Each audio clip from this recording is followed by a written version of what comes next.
Awesome. Hello, hello, hello. Good morning. Good morning, Dr. Gregory. So, if you have seen the preamble to this or the advertisement for this, you know that this is going to be a situation where I'm going to be in the hot seat, and Shavon LeBlanc PharmD is going to be interviewing me, and she's also going to be talking about her awesome book that is now available. Correct? Yes. That will be available. Will Yes, be that's available. coming. Okay. Yes, that is coming. So her awesome book that will be available to help to uplift and encourage our young female minds and Yes. help them with how to face fear. So this is all right up the same alley as, I love to talk about fear. So there you go. So yeah, here we are. So All right. let's make it Let's happen. get it started. Mhm. Thank you, Dr. Gregory, so much for having me on your show today to talk about you are one of the examples of women who lives a fearless lifestyle. And I want to definitely dig in and to see how can we extract from your life to share that with younger women to encourage them to be fearless in everything that they pursue. All right, so here we go. All right, Question let's do it. number one. When have you felt the most afraid and why? You know what? So, in thinking about the answer for this question, it could potentially be many times. So, Okay. there isn't any one particular time that I felt the most afraid, Uh-huh. but I will say that when I had to write my first order as a intern in residency, that was terrifying. Now, it wasn't just any order that was terrifying to me. It was the fact that I had finished medical school. I had these new brand spanking new crispy, like shiny initials behind my name, and all the years that went behind that, all the sacrifice that Right. went to get that, and all the Right. excitement, right, of realizing this dream. Because I mean, I Right. had wanted to do this for a while. And so now I am faced with this paper. Back then, it was paper orders. Oh yeah. We no longer have paper orders. We now do everything via EMR. electronic order entry. Mhm. But back Mhm. then, it was paper orders. And I had a patient that needed pain medication. Wow. So, pain medication basically meant that they were going to get morphine. So, I was Mm. super nervous about writing morphine because Right. I was so worried that I would hurt somebody. And so, I think I must have written for a super baby dose, like Mhm. would not have done anything kind of dose.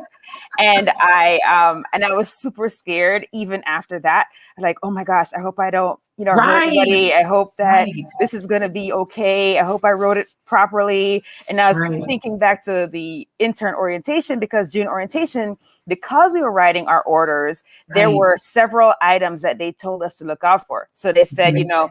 when you're writing it out, don't write MSO4, like write the Mhm. word Right. That's morphine. morphine sulfate. Right, Yes. exactly. Yes. And so, Yes. but I was like, thinking about that, and I was like, okay, I have to think back to what they told me, make sure I'm not messing up, because the last thing that we ever want to do is do any It's hurt harm. So, someone. yeah, so Absolutely. that I would say was one of my scary moments when I was kind of like, oh my gosh, I have to do this thing, and I know that I'm gonna become more comfortable Right. as experience grows, but at the Right. time I was spanking new green, Yeah. just super scared about doing something wrong. Okay. So tell us what happened. Like that story is so interesting. So what was the outcome? So you wrote the order. What happened to the Oh patient? yes, I wrote the order, and then the nurse laughed at me. She was kind of like, okay, right, okay, baby doctor, like whatever, like this is like not right. Like you need to give them much more than that. And so, so they were very, very. I mean, my nurses are amazing. They were Yeah. very, very helpful. They appreciated the fact that I wanted to not make a mistake, or like I Right. actually was asking for assistance, and so they appreciated that, and they just like totally took care of me. And they said, no, this is Yes. what we write. We write for at least 4. Okay. Just so you Listen, know. the thing that I love about that is that even though you were afraid, you knew you had such a major responsibility on your shoulders. And so, even scared, you went ahead and wrote the order and did what you had to do. You had a wonderful staff supporting you to give you that confidence to keep going and that you were going in the right direction. So, I love that. I think that sometimes in life we can feel afraid, but it's great when we have like a group around us to support us in the decisions that we're making. And sometimes we have to do things even when we're afraid to do them. So that's Absolutely. great. Absolutely. That is wonderful. So What do you think is your fear factor? Is there anything that you can use as a fact that brings out fear when you think about a particular thing?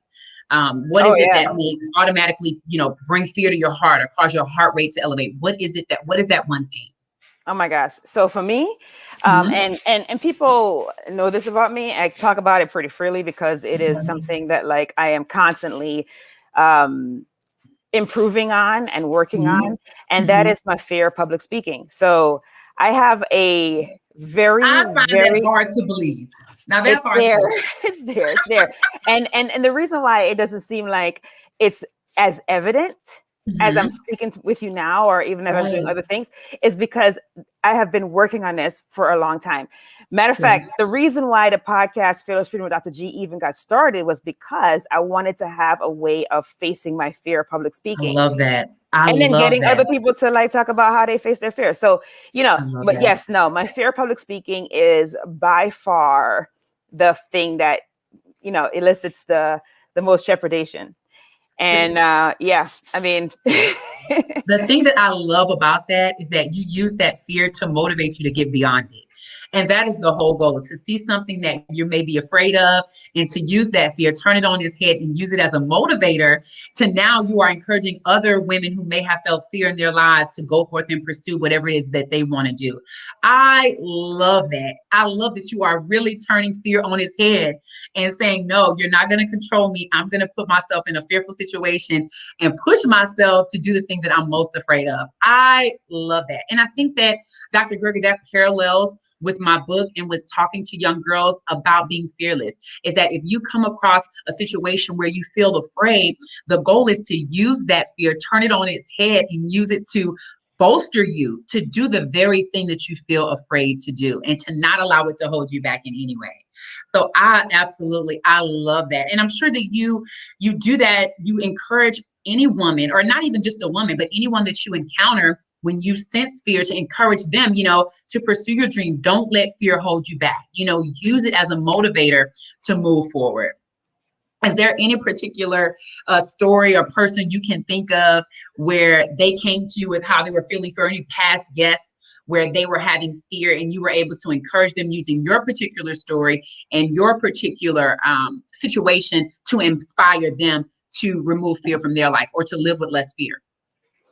well, so the guests that was a loaded question in the sense of the guests, because the guests are all coming on there with the intent of speaking about their fears. So they've already had Yes. like a plan around it. But in real life, not that the show is not real life, because it is. I don't want Yeah. people to think that. But Yeah. I've had several people actually send me messages in my DM and basically saying, hey, I have been wanting to start this project. I have been wanting to do this thing. And I finally decided that I'm going to do what you say. Because I always say this. And at the end of everything, I always say, be strong, be brave, and unleash your greatness. And I I say, love that. I'm like, you have to get off the fear fence and just do it. Like that. I Yep. always say that. And so I've had people come back to me and say, you know what, Dr. G, because of what you have been talking about all these years, I have decided I'm going to jump off the fear fence. I'm going to do X or Y or Z. And so to I love me, that. that is like the ultimate payback, right? Because, Absolutely. the whole point is to, to let your test, which is for me, facing my fear of public speaking is my test. Yeah. And as Absolutely. I've tested myself and I continue to test Mhm. myself, a testimony emerges, right? So that Yes. testimony that emerges is a thing that's going to help other people to see that it's Absolutely. possible, right? Because Absolutely. if we can't see it, we certainly cannot be it. So We if won't we won't step forward. we won't, and so Mhm. on that day last month when Mhm. Vice President Harris took her oath, Yes. Yes. my children sat on the couch and they immediately saw that they could be it. And so it's the Absolutely. same thing. It's the same thing. It's like if you cannot visualize yourself in that place, because Mhm. either you're not able to see it for yourself in the sense of you being able to generate that image on your Yep. own, or Mhm. you're not able to see somebody who's in it, then there's Right. absolutely zero possibility of you becoming that. Just zero. Absolutely. Absolutely. So So that's it. Go ahead. I mean, that's the main thing. It's like you have to really be in a space where you're able to be that for other people. And I think that it's so crucial to provide those examples and to change the narrative and to show, especially women of color, doing things that they may have been afraid of doing or pursuing before, and really taking those things by its head and channeling that fear and using it to help you to accomplish whatever it is that you visualize in your heart, in your mind, that you see yourself doing in the future. And again, that's why I wrote this book, because I want younger girls to fearlessly pursue anything that they want to do in their life, to not allow fear or not having seen what they want to do before them stop them in doing whatever it is that God has placed on their heart to do in their life. So, all right, next question. Okay, is there any opportunity in life that you did not take because of fear, and why? Something. See, it's crazy because my life has been kind of like, I don't want to say reckless, but like I'm constantly running towards things that I'm afraid of. I love that. I love that. I love that. So it's kind of hard. Regret doing it. Anything that you didn't do because of fear. Yeah. Anything that you wanted to do, but you didn't pursue because of fear. Yeah, and I grapple with this one because, like I said, I can't think of any one thing, because I was afraid to go spelunking, and I did that. And I was afraid to go, So I can't think of any one thing, to be honest with you, because I have always been the type that is like, okay, I need to not have any regrets. I need to just try it, like, regardless of whether I think I'm ready or not, I'm just going to try it. So I don't really have anything that's like sticking out, immediately that would fall into that category. Okay. For me, I know that there have been many opportunities that I did not take because I didn't feel prepared. I didn't feel like I was ready, or that I had, even the mental strength to do certain things. And so writing this book has been a huge part of moving beyond fear for me. I am not a writer, by any standard, as far as from an educational perspective. From the educational perspective, I'm a pharmacist, but I knew in my heart that there was some more that I had in me, and to do different things and impact people in a different way. And so writing this book is the first step. And, when I started, people would tell me, once you write this book, it'll open it up and you'll want to do so much more. You'll want to tackle so many other things that you may have just like tried, that you were scared to try previously. And that is the truth. There's so much boldness when you take that first step in conquering your fear. There's so much boldness that comes with that as you continue to do more. So I love the fact that you choose to live a regret-free life, and you choose to take life by the horns and push forward in conquering all of your fears. And I think that it's so wonderful. Your children can see that, and they also take that and move forward in the way that they live their life. You're leaving a legacy of fearless children, children that are pursuing their goals, that are not being afraid, they're being bold and confident. I love that. I absolutely love that. So I'm hoping so. I'm hoping that they are doing that.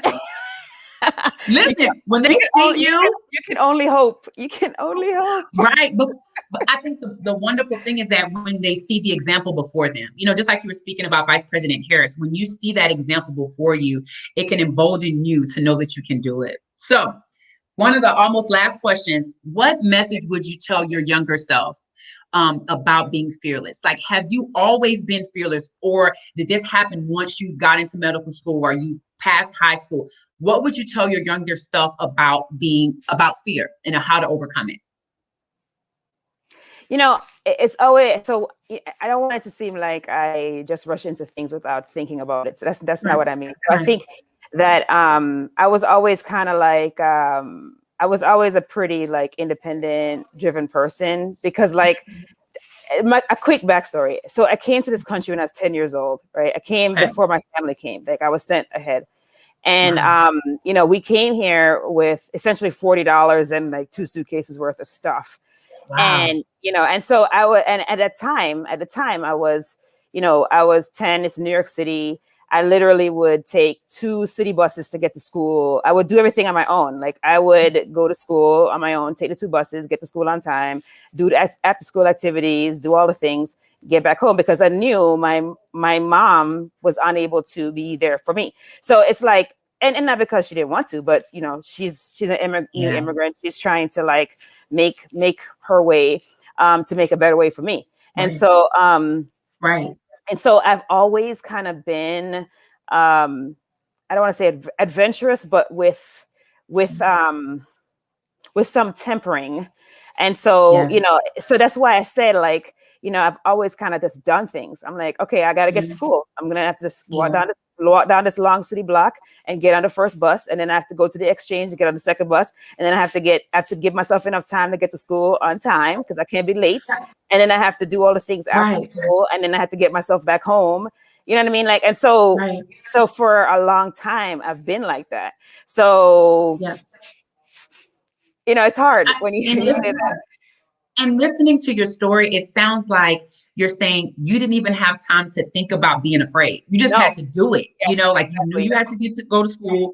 You knew you had these responsibilities. So you just, you know, you just did it, and you thrived in that, you know, in that environment, you thrived. And Dr. Gregory, I think it's interesting to know that not everyone can thrive in that environment. You know, some people, the pressure of that can be a lot to handle, you know, so the fact that you were able to thrive in that environment and still, you know, continue forward, helping your family, maintaining your own education, and, you know, obtaining your degree as a physician, you know, so I think that it's something that you had to do. You know, you had to grow. You didn't have time to stop and think, how am I going to get to school? This is just what I have to do. You know, this is just what I have to do. And so I think that, you know, sometimes young people may not respond in that way, you know, especially I think in light of what's going on currently with COVID. There have been a lot of people who share with me that some of their children have struggled, you know, with not going to school, not having that social interaction, you know, so you are an example of someone that they can follow, that even though times are hard, there's a struggle, you're doing something new, you're going into a new environment. I can still take what I have and do what I need to do so that I can ultimately be what I want to be, you know? Yeah. So I think that that's huge. I think the thing though is like, and I also learned this super early. So, you know, I told you the story about when I was 10, but I went to college when I was 16. I mean, I was done with high school and I was done with everything. And I was like, this is the next step. So that's what happened. But I mean, again, it's the same thing. It's like, you know, we didn't have a lot of money. It wasn't like, you know, there was a trust fund or anything like that. It was literally like, I went to the library back then. You looked at microfiche and those kinds of things. And now you just go online.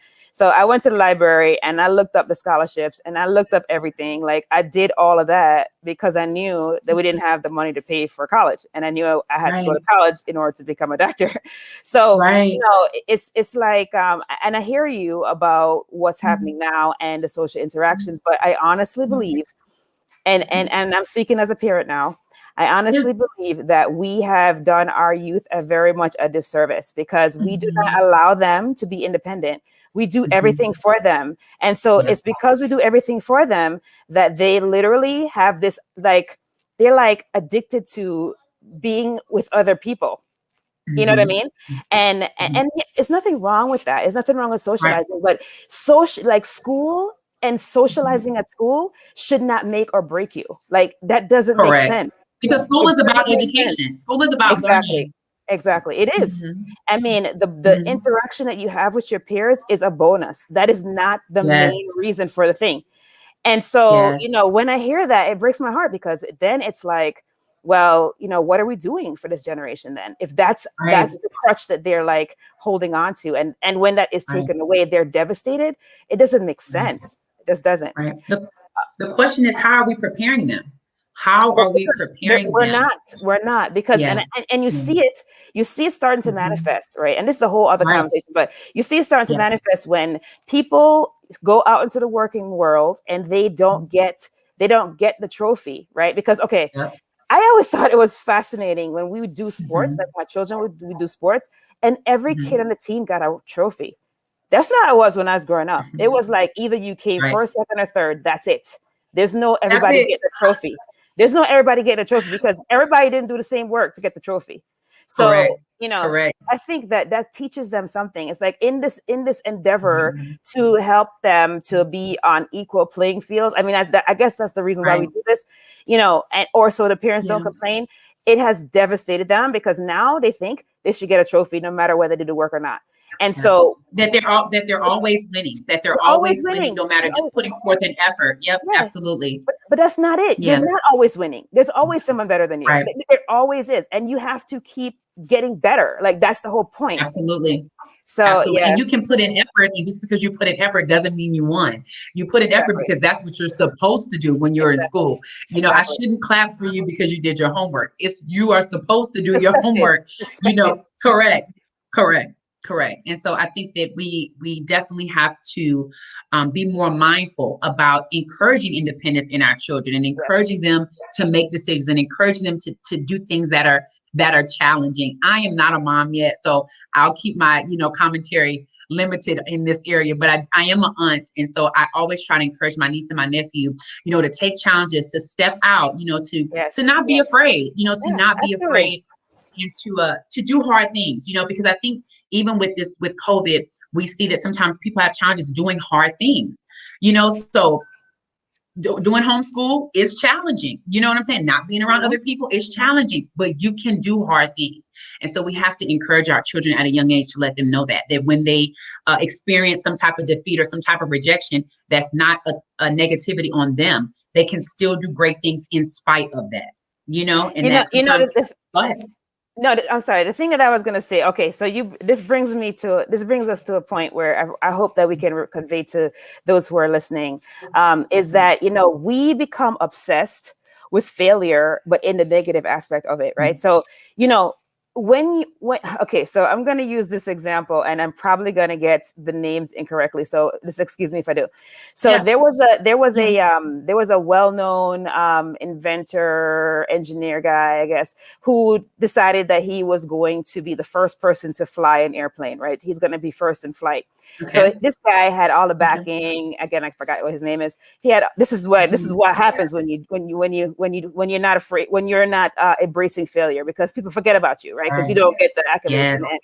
So he had all the stuff. He had all the money. He had all of the publicity. He had it all. Okay. Then you have the Wright brothers and their crew, and they expected to fail. Okay, because they were like, we're about to do something that nobody's done before. Why would we think we're going to be successful, right? So they expected to fail. Good. And so now the failure, they literally would go out to the field in Kitty Hawk. They would go out to the field with multiple parts to replace when they didn't succeed. Like that was the mentality. Yeah. And so there was no fanfare. There was no media like coverage. There was no big money backing. It was two people and their associates who literally understood that in order to do something amazing, you have to be ready to fail, because every single failure is not a failure, right? It's only a failure if you stop trying afterwards. But every failure is a lesson. It's a lesson. And so I don't even remember this guy's name. Why? Because he didn't expect to fail. He thought that he would he had all the fancy gadgets and he had all this money, and he was like, oh, you know what? I'm just gonna get it right out the gate. Whereas the Wright brothers were like, oh, we understand this is going to be a task. Like, we get it's going to be a process. Yeah, we're like, we're going to go out here every day. We're going to grind. We're going to bring all our extra stuff because we know that there's going to be many times we're going to get up off the ground and then fall or whatever. They expected to fail. I think that most of us don't expect to fail, but yet we expect to have the reward and to have the greatness. It doesn't happen. You talk to anybody who is successful, they will tell you that they have had many failures, many of them. And it's when they started to embrace the failures and to actually look for the lessons behind them, that's when they started stepping into their true greatness. So it's something that we just do not tell our young people. And it goes back to the whole thing with the sports, because now, little Johnny's out there running a race and little Johnny falls down and little Johnny doesn't finish the race. Oh, it's okay, honey. It's okay. It's okay. No. You still get your trophy. You still get a trophy. Really? You fell down, didn't finish the race. How do you get a trophy? How do you Because you get a trophy? participated. Yeah. See, that's the wrong lesson. That's the wrong lesson Yeah. because that teaches them that they don't have to finish anything. They also don't have to put Correct. forth their Oh, best wow. foot because guess Yeah. what? No matter what you do, you're still gonna get a trophy, You're little still going Johnny. to win. Yeah, Yep. I think that's great about embracing failure. I think many people shy away from doing great things because they're scared, they're fearful of failing.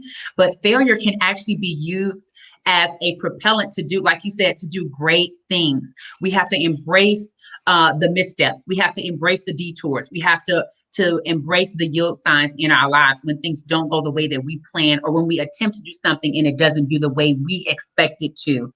We have to actually embrace that, change what we can about it, and start again. I think we miss in failure is when we allow failure to stop us. We should absolutely. instead use failure to push us forward and to continue to encourage us to do the very thing that we want to do. So, last question on the hot seat. Yes, I'm ready. How do you define fearless?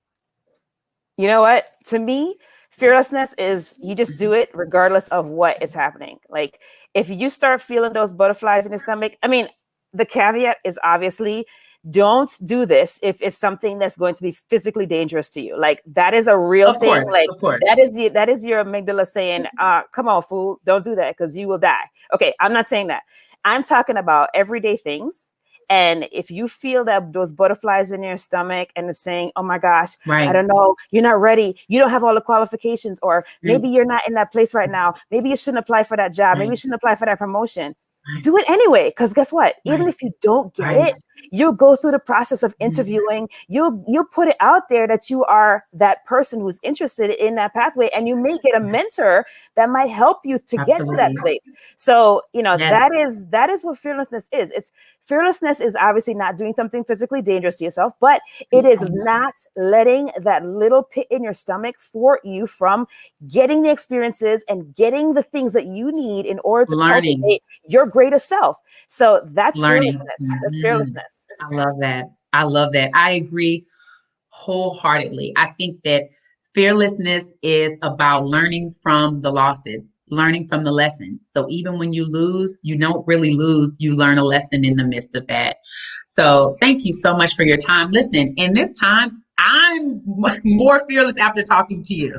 Like you have totally encouraged me and just really truly fortified my wanting to write this book, reminding me that starting early, encouraging our young girls to be fearless, they will continue, but hopefully by reading my book, they will pursue things that they've never pursued before. They'll go out and be world changers, and they'll go out and impact the world for a greater good. And so I'm so thankful for your time today. I so enjoyed our conversation. And, I just hope that you continue to go out there and inspire us to all live fearless lives. Thank you so much for putting me on the hot seat. I appreciate it. And I look forward Absolutely. to, you have to let us know when the book is coming out though. And the I will name of the definitely book. let you know. I Tell will. the, I will. tell the name of It's the fearless. book. I will. I will definitely let you know. It's fearless. 21 affirmations to build boldness and confidence in girls, and it should be out in a few weeks. Awesome. Awesome. Awesome. Awesome. Thank you Cool. so much, Dr. Gregory. Thank you so much. Thank you.